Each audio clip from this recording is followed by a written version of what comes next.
Indian troops in the fresh act of state terrorism martyred two more Kashmiri youth in the Kishtwar district, raising the total number of the martyred youth to three. The youth were killed during a cordon and search operation in the Chatru forest area of the district today. One youth had already been martyred on the Friday. The operation, which began on Wednesday, continues with the heavy deployment of the Indian forces in the area.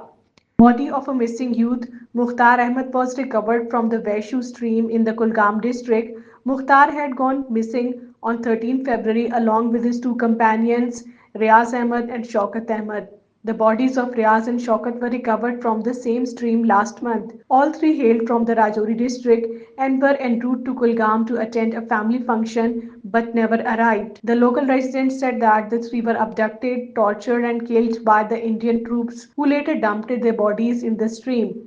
The occupation authorities have intensified the restrictions in the name of the security ahead of the Indian Prime Minister Narendra Modi's visit to Riyasi on 19th April for the inauguration of the Udhampur-Srinagar railway line. Security has also been tightened along the Srinagar-Jammu Highway, causing severe inconvenience to civilians. A junior commissioned officer of the Indian Army identified as Kuldeep Chand was killed in an attack in the Keri Battal area of the Akhnur sector in Jammu. Following the incident, the Indian troops launched a massive search operation in the area. In a tragic incident, two girl students were killed and 22 others injured after a college bus met with an accident in the Kupwara district.